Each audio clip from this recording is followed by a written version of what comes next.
یہ بھی سکھوں کا مقابلہ کرتے ہوئے بالا کوٹ کے مقام پر شہید ہو گئے۔ عسکری سطح پر احیاء اسلام کی آخری کوشش بھی ناکام ہوگی۔ عسکری یعنی فوجی سطح پر، یعنی فوج کے ذریعے انہوں نے ایک آخری کوشش کی کہ ہم اسلام کو دوبارہ جو ہے سربلند کریں، لیکن یہ کوشش ان کی ناکام ہو گئی۔ لیکن تربیتی میدان میں اس کے اثرات جاری رہے، خاص طور پر بنگال میں فرائضی تحریک جو ہے نمایاں ہوئی۔ ایک تحریک انہوں نے شروع کی تھی فرائضی تحریک کے نام سے۔ اس تحریک کا مقصد کیا تھا کہ مسلمانوں کو ان کی فرائض کی ادائیگی اور دعوت کی تلقین دینا تھا کہ انہوں نے کیسے اب یہاں پر اپنا کام کرنا ہے، جوش و ولولہ دکھانا ہے۔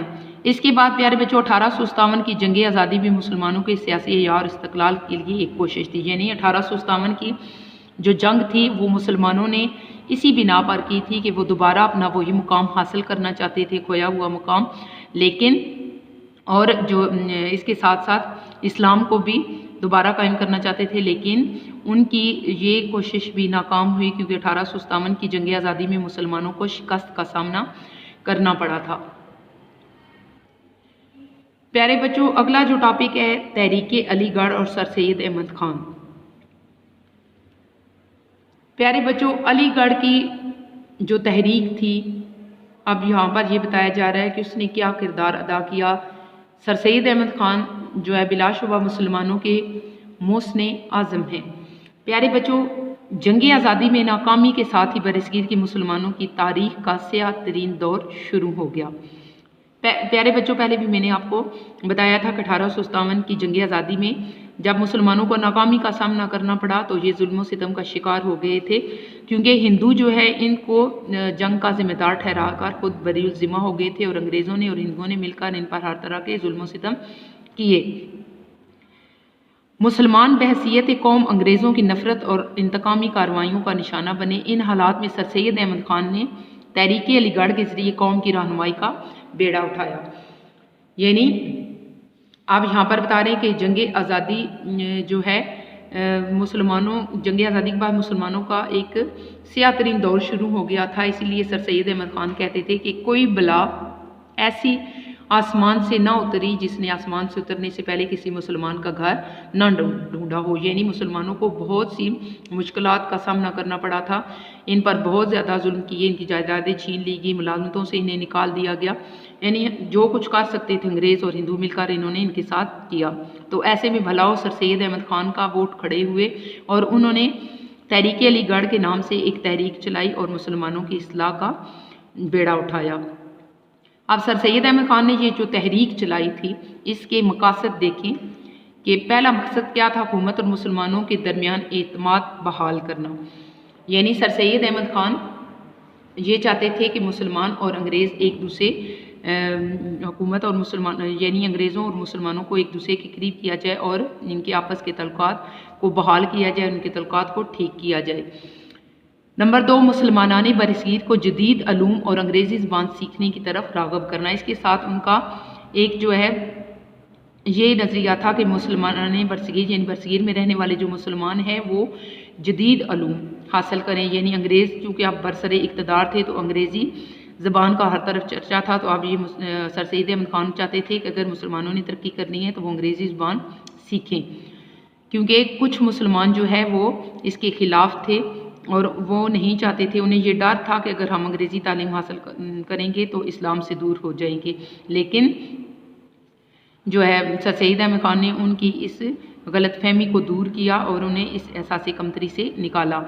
نمبر 3 پر مسلمانان برصغیر کو سیاست سے باز رکھنا، یعنی سر سید احمد خان یہ چاہتے تھے کہ مسلمان کیونکہ ابھی زیادہ مستحکم نہیں ہیں، مضبوط نہیں ہیں، تو وہ پہلے علم حاصل کریں اور اس کے بعد پھر سیاسی میدان میں آئیں۔